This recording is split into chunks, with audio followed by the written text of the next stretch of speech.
La victoria cristiana en la batalla de Lepanto, ocurrida en octubre de 1571, fue interpretada como un milagro por intercesión de la Virgen a través del rezo del Santo Rosario. Octubre se convirtió así en el mes del Rosario y desde entonces la oración fue especialmente impulsada por la Orden Dominica, que se encontraba muy bien asentada aquí en Sevilla. En 1690 se celebró el primer rosario público y unos días después fue repetido en San Gil con un apoyo vecinal masivo. Fue tal el fervor que despertó que tan solo unos años después, ya en los albores del siglo XVIII, terminó fundándose la Congregación del Santo Rosario de San Gil.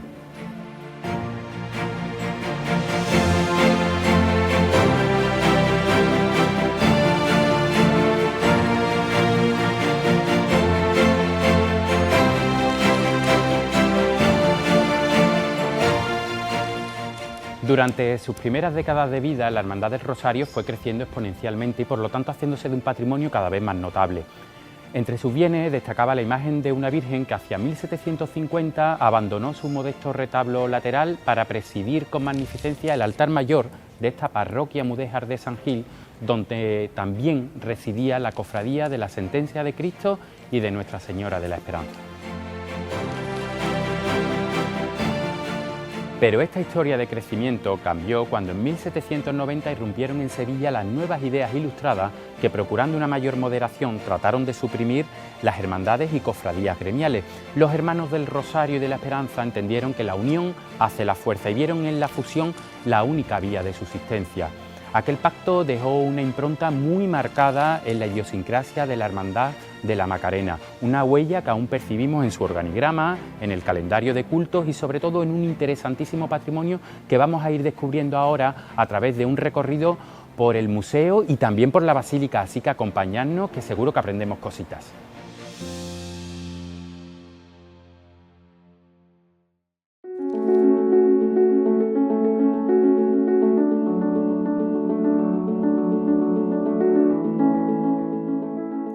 Muy buenas, Nico González, coordinador del archivo de la Macarena. ¿Qué tal? ¿Cómo estás? Muy bien, encantado de tenerte por aquí. Tenía que empezar por aquí porque estamos viajando hacia la presencia, historia y también futuro de la Virgen del Rosario en la Hermandad de la Macarena, y esto era visita obligatoria, tratando un poco de dilucidar ese momento en el que el Consejo de Castilla aprieta y tanto la Hermandad de la Esperanza como la del Rosario se ven predestinadas casi a fusionarse, a unirse para hacerse fuertes, ¿no? ¿Cómo fue eso? Bueno, pues fue una unión, una fusión un tanto artificiosa, tanto por las circunstancias de los hermanos como por la complicada burocracia eclesiástica de aquella época. Fue una fusión, en principio parecía que la Hermandad de la Esperanza de alguna manera se iba a beneficiar de ella, pero realmente lo que ocurrió finalmente es que se vio absorbida por una hermandad que económicamente pues era bastante más potente que la Hermandad de la Esperanza. Ya no económicamente, sus hermanos eran de un carácter muy diferente a los de la Esperanza. La devoción al Rosario era una devoción de burgueses, era la devoción del barrio del Arco para dentro de las murallas. La devoción a la Esperanza era una devoción del Arco hacia afuera, de gente del medio rural. un cuerpo social muy distinto en todos los niveles, socioeconómico y además, por supuesto, en el acceso a la formación y a la educación. Y dos corporaciones, entiendo que en lo religioso, en materia de culto, funcionaban completamente distintas. Eran dos corporaciones muy diferentes. La Hermandad de la Esperanza era una hermandad, podemos decir, como hoy entendemos lo que es una hermandad de penitencia, una hermandad con sus cultos, con una devoción a sus imágenes titulares, y el rosario funcionaba quizá más como una asociación de devotos, un grupo de devotos que diariamente se congregaban para rezar el rosario y que de vez en cuando, determinadas festividades con cierta periodicidad, nunca había una periodicidad exacta, pues hacían dos rosarios públicos, rezaban el rosario por las calles con un sin pecado. Oye, y leyendo el membrete, la anotación marginal de este documento, entiendo que este es el acta precisamente de esa fusión. Una fusión que se ha dicho muchísimo que el rosario salvó a la Macarena. ¿Es del todo cierto? Desde un punto de vista normativo, es decir, para cumplir, entre comillas, con la legalidad de la época, podemos decir que sí. Desde el punto de vista cultural no era tan así. La Hermandad de la Esperanza ya tenía una capilla propia en aquel momento en la parroquia de San Gil, escriturada desde 1670. La Hermandad del Rosario tenía su titular a la Virgen en un altar colateral del presbiterio. Había unas diferencias económicas respecto a la Esperanza bastante más favorables. La Esperanza tenía como mayor ajuar cultural, sin embargo, es verdad que el Rosario tenía una cantidad de propiedades inmuebles bastante llamativas. Tenía propiedades en la calle Linos, una calle que hoy ya no existe ni siquiera como vía, por detrás de Omnium Santorum. Tenía un pago de olivar en la zona del Charco Redondo, cerca de donde, casi enfrente de lo que hoy es el aeropuerto de Sevilla, y curiosamente tenía una casa en la calle Larga de Triana, actual calle Pureza. Entonces había una diferencia, como bien digo, socioeconómica entre sus hermanos. Llama la atención que en cuanto al patrimonio cultural no había una diferencia tan grande. Dice la anotación, agregación de las dos hermandades de Nuestra Señora del Rosario y de María Santísima de la Esperanza, año de 1793. Luego se firma en el mes de abril. 1793, pero pocos años después parece ser que hubo ciertas desavenencias, ¿no? Desde el principio hubo ciertas desavenencias, era una fusión muy forzada para cumplir con unos requisitos administrativos, legales, podemos decirlo. Este documento es muy curioso, porque este documento es del archivo de la Hermandad de la Macarena, de la Hermandad fusionada, pero es un documento que viene de atrás. Este documento pertenece a los fondos de la Hermandad del Rosario. Es un libro de actas que se comienza en 1728 y aquí tenemos el acta de fusión de 1793. Se lleva a cabo el 28 de abril de 1793 esta fusión y a partir de ahí pues lo que estamos comentando, una fusión muy forzada, 1797, ya hay unos expedientes tanto de la Hermandad de la Esperanza, de la parte de la hermandad que era de la Esperanza y de la parte de la hermandad que era del Rosario, forzando de alguna manera, solicitando nuevamente la separación. Además, un rosario que muchas veces ha servido de trampolín para grandes nombres de la historia del arte de esta hermandad, ¿no? Juan Manuel Rodríguez Ojeda ocupó cargos y recuerdo que también Pepe Garduño se inició vistiendo las imágenes con la Virgen del Rosario. Bueno, Nico, no te interrumpo en tus estudios y en tu labor de conservación de la historia de la hermandad, que todos agradecemos, porque al fin y al cabo hablamos de patrimonio de Sevilla y de historia de nuestra ciudad. Muchísimas gracias por tu tiempo y vamos a irnos al museo a ver qué encontramos por allí. Gracias a ti y a vosotros por la labor de difusión tan bonita que hacéis. No sería posible sin tu trabajo, lo sabes, bueno. ¿no? Volveremos seguramente en alguna otra ocasión a verte, ¿vale? Estupendo, nos agrada mucho.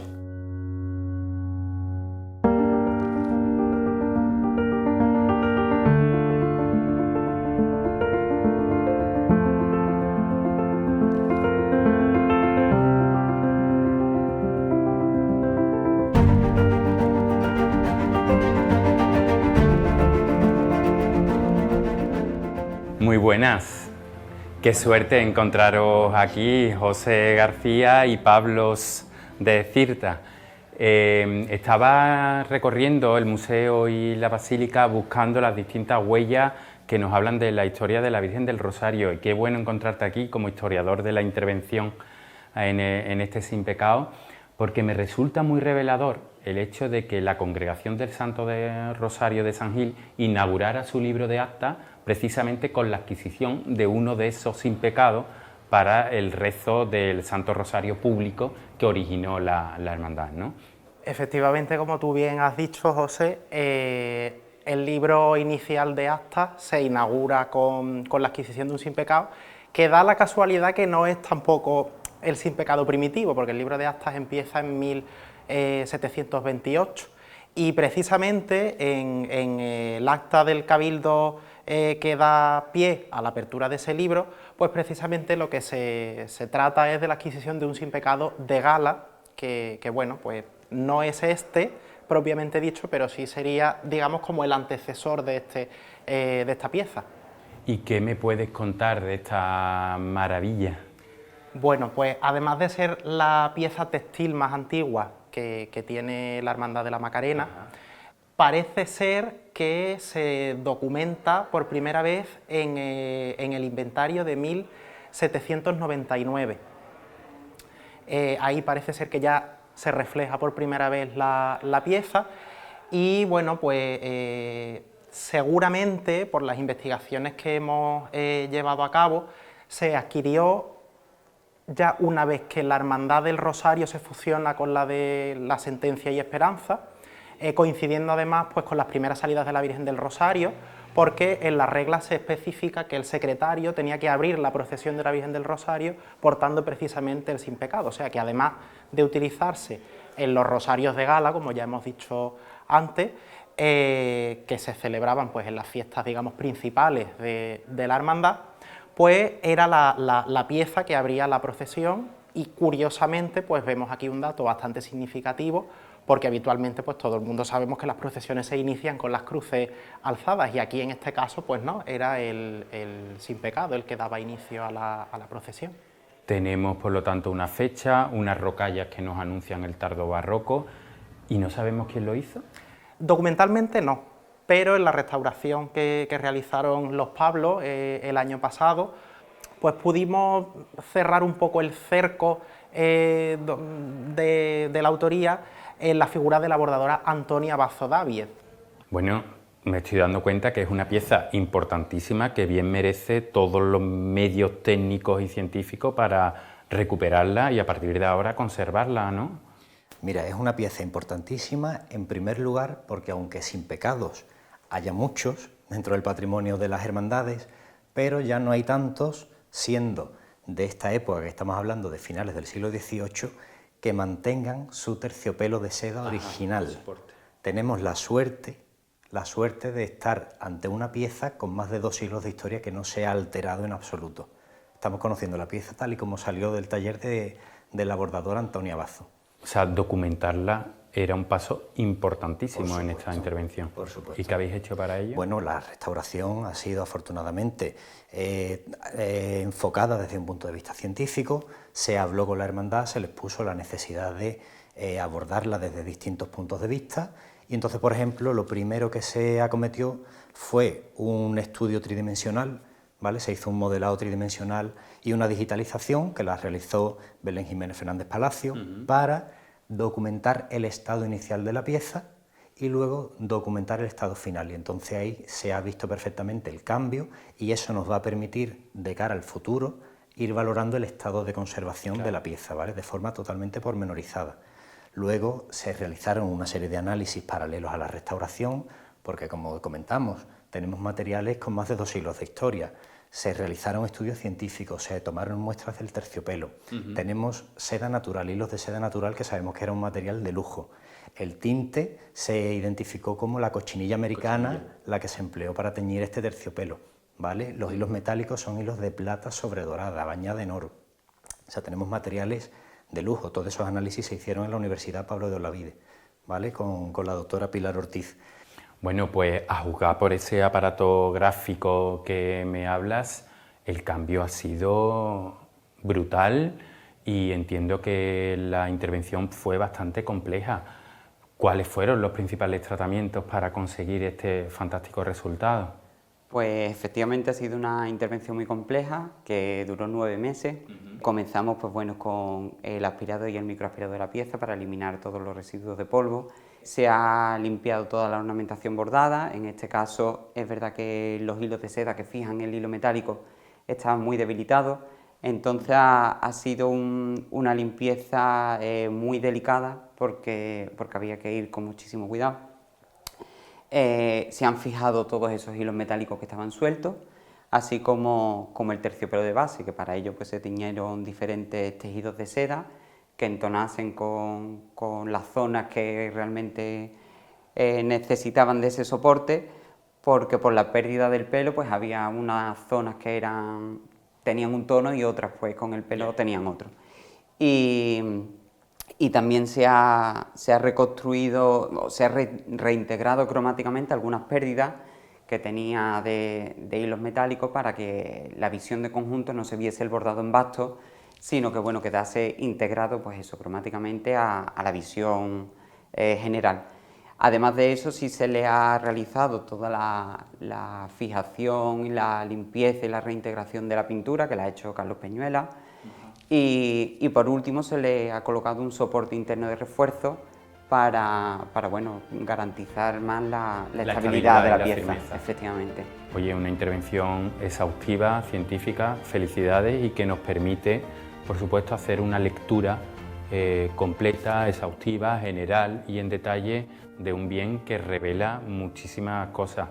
No os interrumpo más, os dejo trabajando porque voy a aprovechar que se está montando el besamano para ver a la Virgen de cerca con un amigo que creo que nos va a aportar una visión un poquito especial de la talla y de la Virgen. Así que nada, muchas gracias por vuestro tiempo y nos vemos luego, ¿vale? Venga, hasta luego, chao.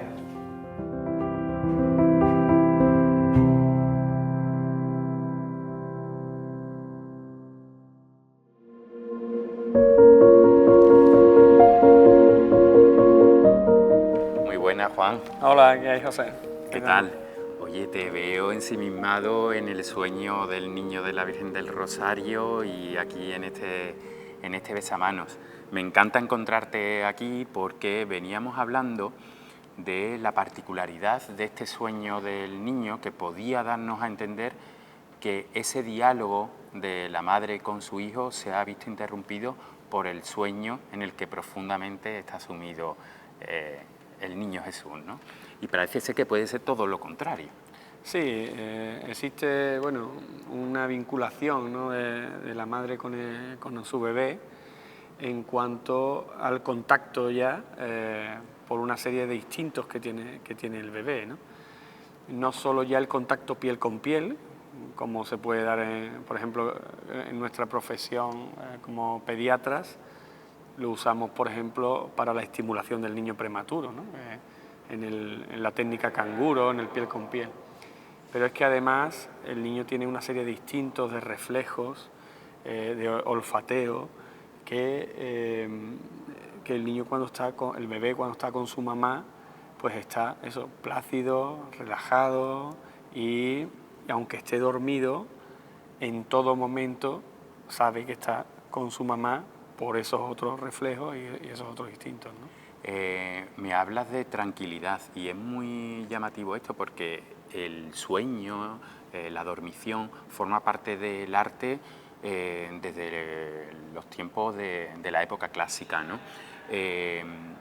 Se dice, y eso se pasa a la simbología del arte cristiano, que la diosa Noche engendró sin intervención masculina, como la Virgen, a sus dos hijos, Hipnos y Tánatos, y que en esa noche ellos pugnaban.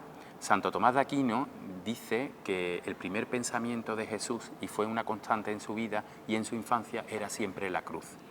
Por lo cual, esta iconografía del niño dormido fue muy extendida en el barroco como una prefiguración del Agnus Dei, del Cordero de Dios, porque parece que está prefigurando ese sacrificio de la cruz y esa entrega total del cuerpo de Cristo a la humanidad a través de su madre, como luego vamos a ver en la piedad. Es decir, el niño está completamente entregado a su madre. Hay también una parte aquí de protección. Claro. Hemos hablado antes de lo que son los instintos o los reflejos de un bebé naturales, ¿no? Pero está claro que en la madre hay un instinto que es el instinto maternal, es un instinto de protección de ese bebé que ha llevado 9 meses intraútero, y que después ese vínculo aumenta incluso con la lactancia, cosa que en esta época, claro, era imprescindible. Y entonces ese instinto de protección que tiene esa mamá acunando al bebé y arrullándolo, pues hace que el bebé esté con esa sensación de protección, de relax, de entrega, de reposo, de estar pues en la gloria, ¿no? Estar aquí está representado perfectamente. Y fíjate, sí. Te voy a señalar 2 detalles para que veas qué expresividad, ¿no? Y cómo se recurre, o sea, cómo el artista recurre al lenguaje de las manos. La derecha se la lleva al corazón para que señalarnos que lo que está haciendo lo está haciendo por amor. Y sin embargo la izquierda la abandona completamente para señalarnos que está en un sueño muy profundo, que está muy sumido en su sueño, relajado, y que está dormido profundamente. Y eso ya se ve en la barbilla desplomada, en cómo se le bajan las comisuras de los labios, en esos ojos medio abiertos, pero está perfectamente reflejado ese sueño. Y es que el sueño en la Biblia siempre va a tener una conexión con Dios. Le pasó a San José cuando Dios le dice huye a Egipto, le pasó al profeta Daniel en el Antiguo Testamento, también al rey Salomón, y parece ser como que el cuerpo se abandona, pero el espíritu en ese abandono corporal se activa para conectarse directamente con lo divino, con lo cual en esa entrega sigue existiendo otra vez esa comunicación, ese vínculo directo con la madre. El sueño no rompe, puedes que esté completamente relajado. Es verdad que el sueño tiene varias fases. En la primera fase del sueño hay una fase de sueño profundo, ¿no? Que es la fase de REM, ¿no? Que se conoce como sueño profundo, que son las primeras horas, que es cuando más relajado se está. Y después hay una fase de sueño no REM, que es un sueño como que estás más a duerme vela, pero en ningún momento un bebé, aunque esté dormido, rompe ese vínculo con su madre. En todo momento el bebé sabe que está con su mamá. Y eso lo vemos, ya te digo, claramente en los bebés prematuros o en los bebés recién nacidos que tenemos hospitalizados, cómo disminuye el nivel de estrés de esos bebés que están hospitalizados o de esos bebés prematuros, y cómo eso influye en el desarrollo posterior, psicomotor, desarrollo madurativo, cómo es un beneficio.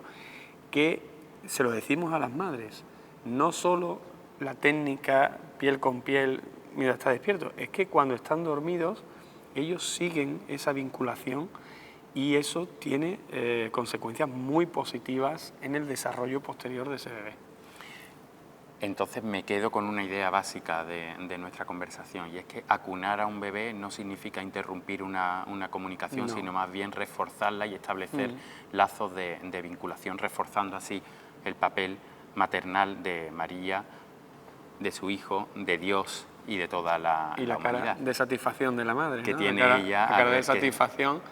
Que su hijo se ha entregado al sueño en sus brazos, ¿no? Efectivamente, ¿no? El bebé está entregado y la madre está satisfecha de que con su instinto maternal y su protección está consiguiendo que el niño esté tranquilo, relajado y mantener ese vínculo, ¿no? Juan, ha sido un placer que nos descubra esta dimensión que hay humana, médica, y que siempre, de alguna manera, aunque no científicamente no estuviera demostrado, las civilizaciones a lo largo de sus generaciones han tenido clara, porque se sigue acunando a los niños como lo hacían las abuelas, las bisabuelas, y así hasta tiempo remotos. De hecho, aunque la ciencia sigue avanzando, pero muchas veces esos avances son para cosas que se han hecho siempre. Por ejemplo, esto que te hablaba antes de la técnica canguro, el contacto piel con piel, ya ves, pues hacía siempre amamantando al bebé. Y después se da también ahora el tema del colecho, ¿no? Que hay muchas familias que optan por el colecho, por dormir con el bebé, y estas cosas pues parece que son cosas modernas, pero eso Pero ha existido siempre, de ¿no? toda la Va vida. avanzando la ciencia rápidamente en tecnología, eso, pero a la vez también eso se recupera lo Claro, antiguo. y se convierten en recursos artísticos para inculcarnos y emocionarnos a nosotros y sentirnos identificados. Bueno, pues te dejo aquí, no interrumpas el sueño de nuestro niño. Para nada, y para ha sido nada. un placer hablar contigo. Muy bien. Muchísimas gracias, Juan. Bueno. Hasta luego.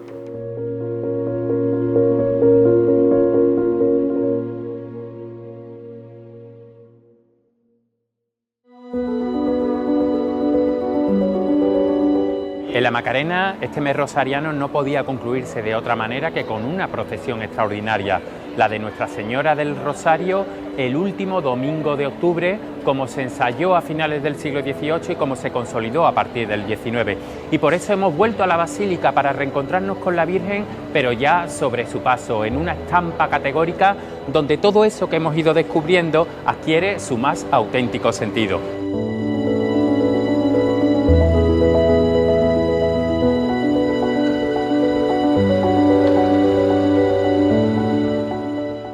El paso de Nuestra Señora del Rosario fue concebido como un trono para la Reina de los cielos y de la tierra, y de ahí el dorado, porque a través del oro se va a manifestar toda la gloria de Dios, donde la Virgen está entronizada a la diestra de su Hijo. Eso está reforzado por la posición del brazo izquierdo sosteniendo a su niño, una parte izquierda que también nos va a hablar de lo sensible y de lo afectivo que forma parte del espíritu humano.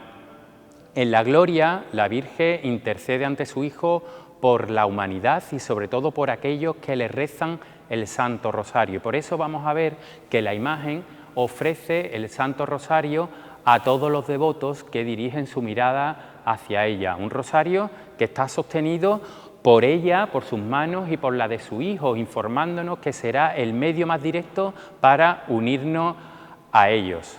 A veces, comúnmente, la vemos en su festividad vestida de blanco y de rojo, que son colores alusivos a la pureza y al amor, valores intrínsecos al Santo Rosario. Pero en esta ocasión la vamos a ver ataviada de jacinto, humildad y celeste divinidad, estableciendo un vínculo directo con la iconografía de la Inmaculada Concepción. Y en este sentido destaca sobre todo la belleza infantil de la imagen, porque obedece a los postulados de Francisco Pacheco, que dictaminó que era bueno representarla entre 12 y 13 años, en la flor de la vida, una prescripción que tiene un profundo significado simbólico para señalarnos que en María se inicia un tiempo nuevo, la nueva era de Cristo.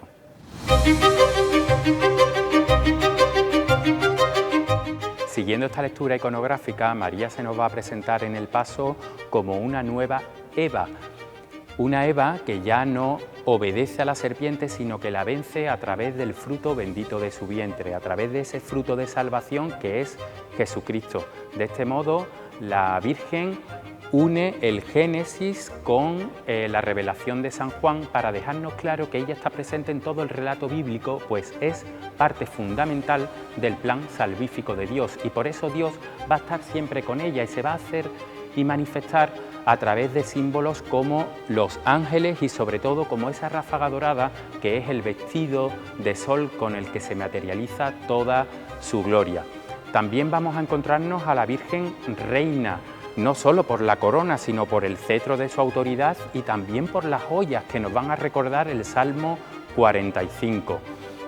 Incluso el paso nos va a demostrar que María es nuestra madre, la madre terrenal, con elementos como el ramillete de flores que lleva en su mano, indicándonos que María cuida y vivifica esas flores porque en ella está la fuente de vida. Y por último, para reforzar ese significado de salvación, ese mensaje de salvación que está implícito en el rezo del Santo Rosario, quiero destacar los bordados en oro, porque con ello se va a encarnar la profecía que anunciaba María como la hija de Sión, revestida con relucientes ropas de salvación.